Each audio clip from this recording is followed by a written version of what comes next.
집값 하락 지점은 지금은 하락 시장 초반에 있어요. 이제 하락을 본격적으로 시작하는 단계에 있다. 이렇게 보시면 될 것 같습니다.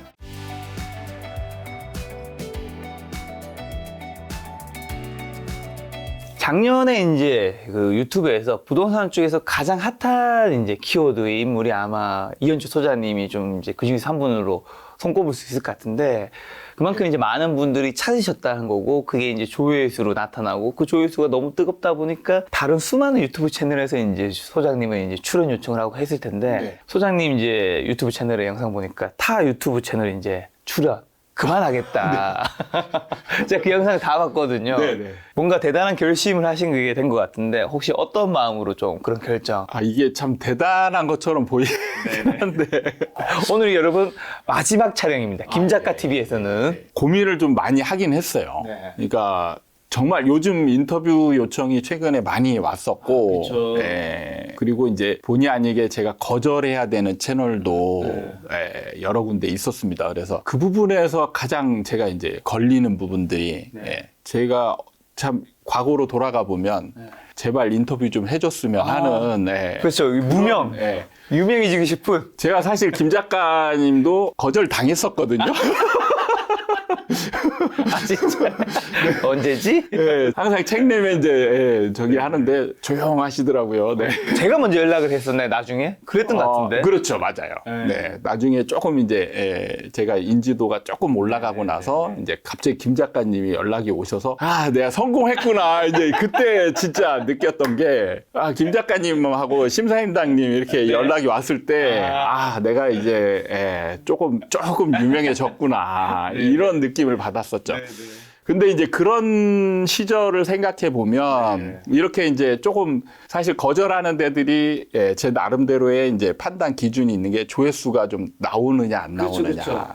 이걸 효율성을 좀 일종의 따져야 이제 되니까. 김 작가가 예전에 이현주 소장님을 거절한 것과 비슷한 노래가 왜냐하면 모두를 할 수는 없으니까. 그렇죠. 그래서 이제 조회수 잘 나오는 데들은 그리고 기존에 했던 데들은 이제 다 해야 되고, 한계가 있고. 그다음에 이제 새로 오는 데들은 봐야죠. 이제 어떤 채널인가 보고 생각보다 조회수가 안 나오네. 그러면 정말 미안하지만 죄송합니다. 이렇게 해야 되는 그런 상황들을 겪으면서 참 미안하더라고요. 그렇죠. 저도 그런 시절을 어딘 나가고 어딘 안 나가고. 그렇죠. 저도 누구는 섭외하고 누구는 거절하고 어떤 분은 그걸 물어봐요. 우리가 이제 부동산 얘기해야 되는데 갑자기 공감대에 있는 얘기 하는 건데 왜 나는 출연 거절하는 거냐? 왜 답장 안 해주냐? 그렇게 물어보는 분도 계시나요? 메일로 한 3번, 4번이 더 오는 거예요. 그분은 대단하시네요. 그래서 저도 약간 좀 곤란한 상황이 있던 적 있죠. 사실 그렇게 하면은 진짜 거절하는 입장에서 진짜 미안하죠. 그렇죠. 저도 진짜 메일이 한 3-4번 온 데들이 있습니다. 그래서 이제 그런 부분 고민하고, 그 다음에 이제 제가 요즘은 점심을 굶을 때가 되게 많았어요. 그러니까 원래 패턴은 이제 하루에 제가 한 끼를 먹는데, 점심 위주로 먹거든요.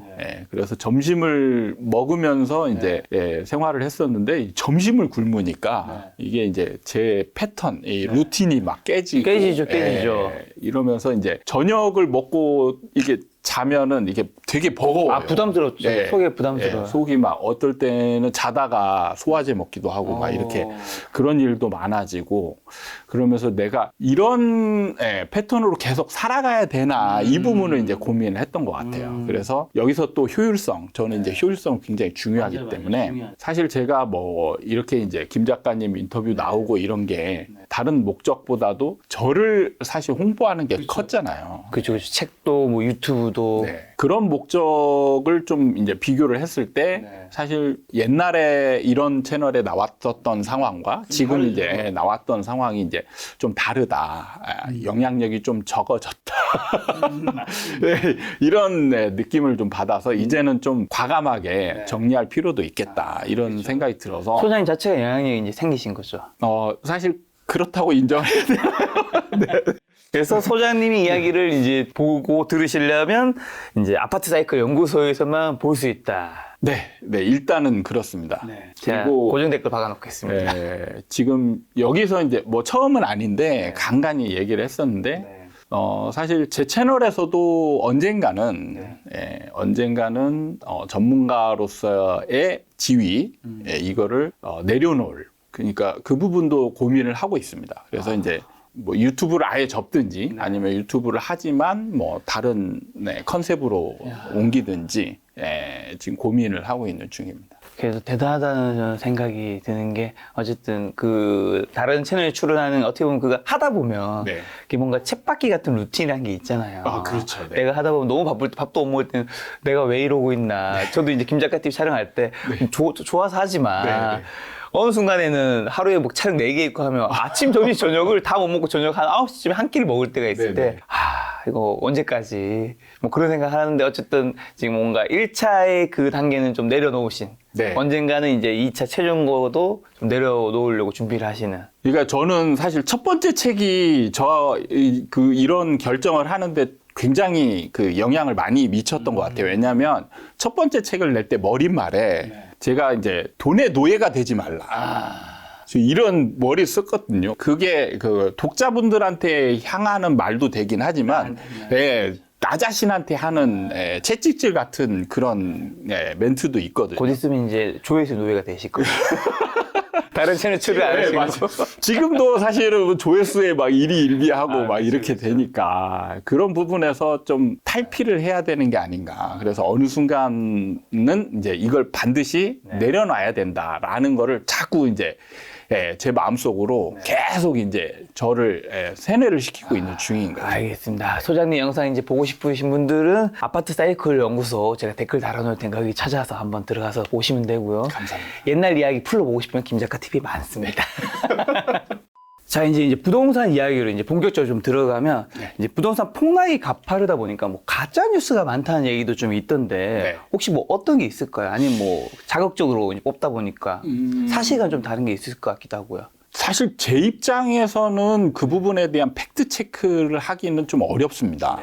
그런데 이제 이런 건 있을 수 있죠. 실제로 지금 상승론자들 입장에서는 지금 상황이 약간은 어떤 조작 느낌도 굉장히 많이 받을 것 같다, 이런 느낌 들어요. 왜요? 실제로 보면은 실거래가 찍히는 상황을 보잖아요. 그러면 이게 정상 거래가 아닌 느낌이 되게 많습니다. 그러니까 증여라든지. 이 폭락 어떻게 보면 시기를 이용하는 그렇죠. 금매인 것처럼. 그렇죠. 그러니까 세금을 아끼고자 노력하는 사람들이 이제 거래 가격을 낮추고 신고를 하면서 폭락 거래들이 나타나는 거죠. 이게 이제 정상 거래냐 아니냐에 따라서 사실 어떻게 보면 이제 달리 봐야 되는 부분들이 있는데, 그런 이제 우리나라 부동산 체계는 이제 이런 걸 구분하지 않으니까 그냥 실거래가 가격만 찍히잖아요. 그러면은 어느 날 느닷없이 막 30% 떨어져 있는 이런 상황들이 벌어지잖아요.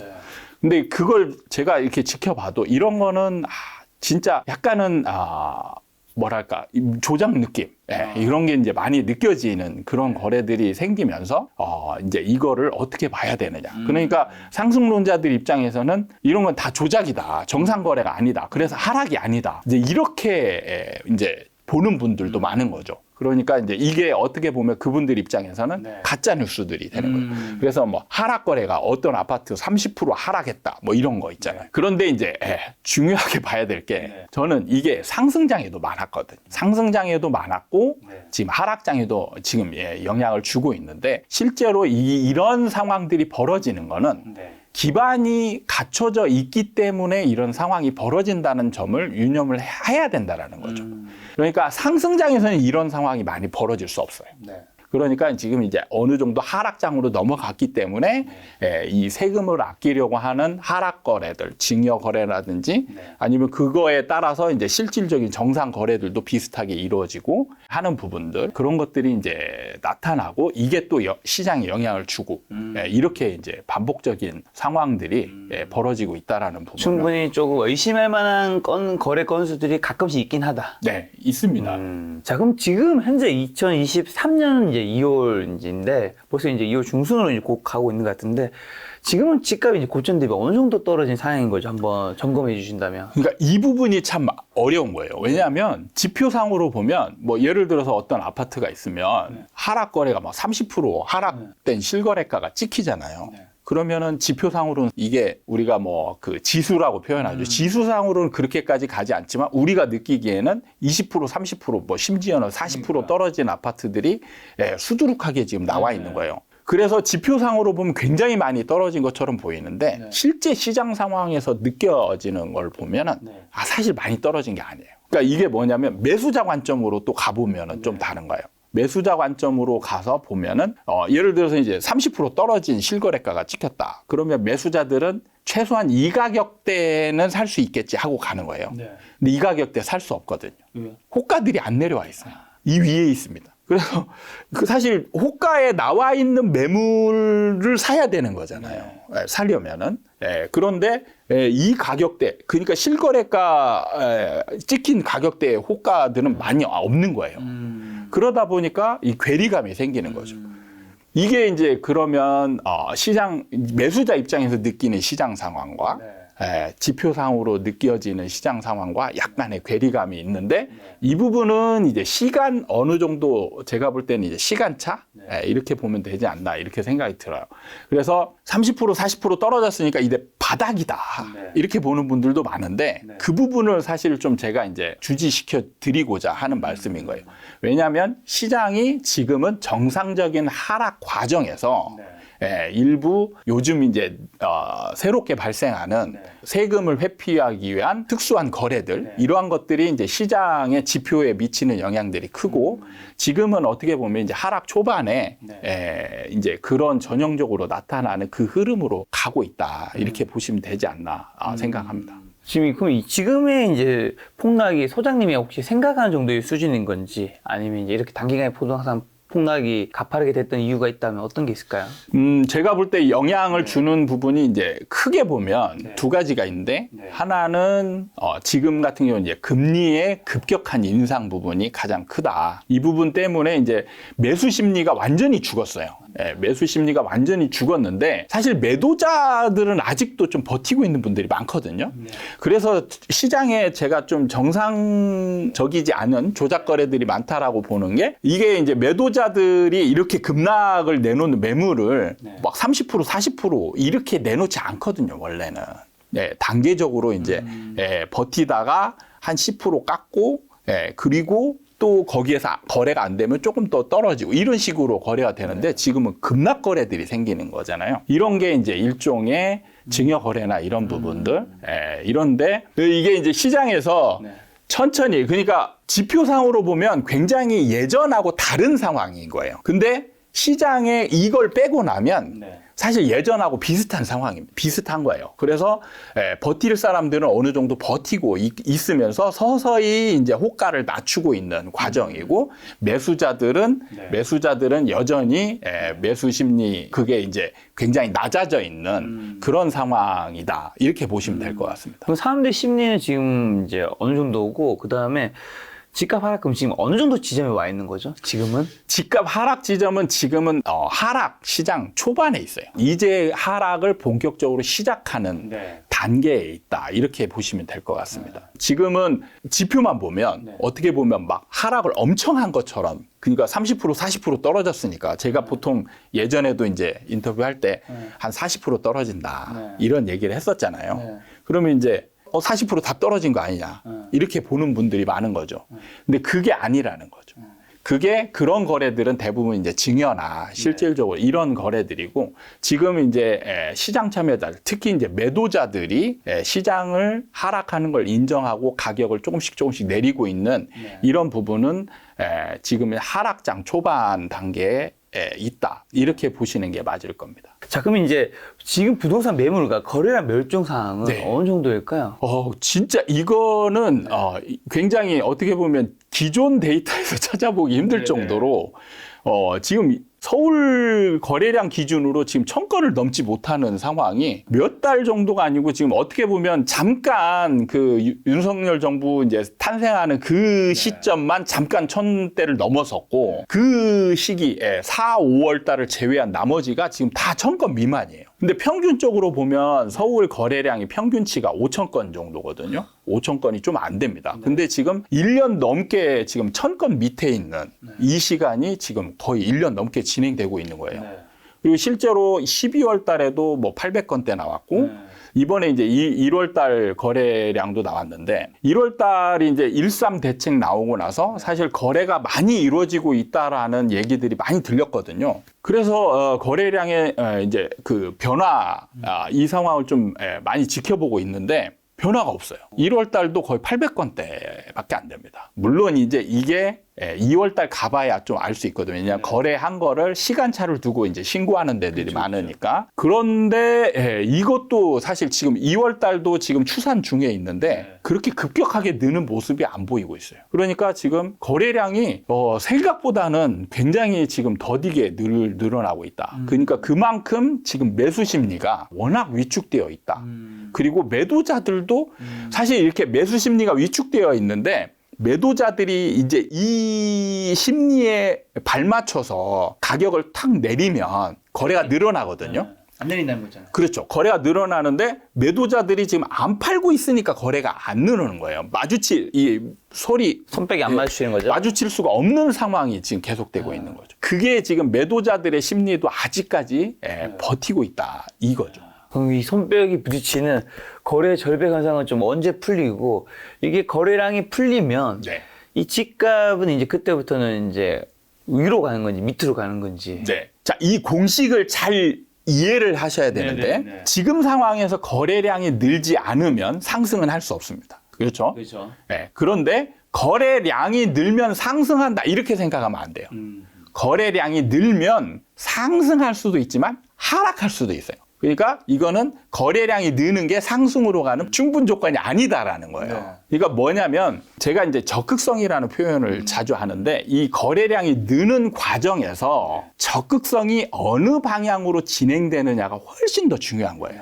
매수자의 적극성이 강해지면서 거래량이 늘면 상승을 해요. 그런데 매도자의 적극성이 늘면서 거래량이 느는 경우도 있거든요. 그럼 하락을 하겠죠. 그러면 하락하는 거예요. 매수 심리와 매도 심리. 네. 그런데 지금 상황에서의 매수자의 적극성이 늘면서 거래량이 늘기는 어려운 상황입니다. 그렇죠.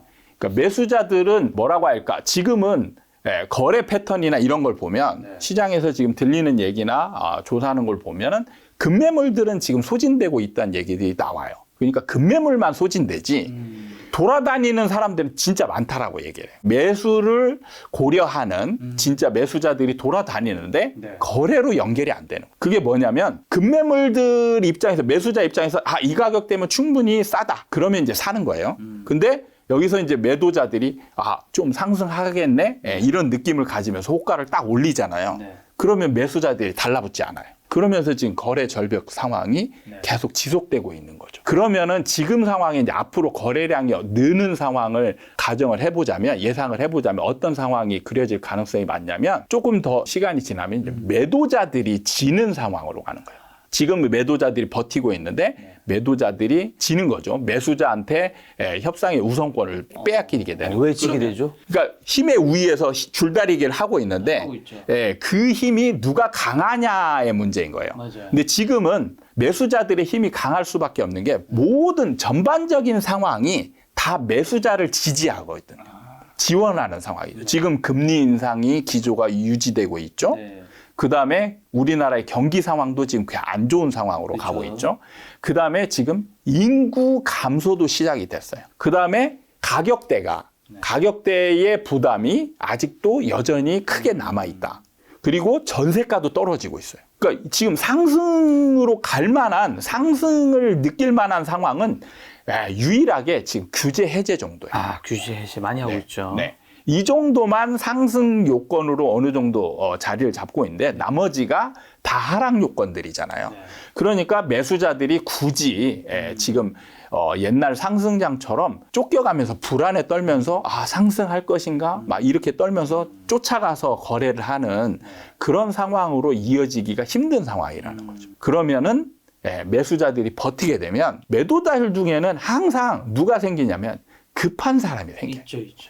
꼭 팔아야 될 사람들. 그런 사람들이 생기면서 이 버티는 그 일련의 행위 중에 이탈자가 생기는 거예요. 이탈자가 생기면서 이제 점점 하락 추세로 넘어간다. 이렇게 보시면 될 것 같습니다. 결국에는 어쨌든 이 부동산 집값이 바닥을 찍고 반등을 하려면 거래량이 풀려야 되는 건 맞는데 풀린다고 바로 상승으로 가는 거는 절대 아니다. 그렇죠. 상승으로 갈지 하락을 갈지 알 수는 없지만 지금 가리키는 지표들은 대부분 더 하락을 부추기게 될 것이다. 네, 맞습니다.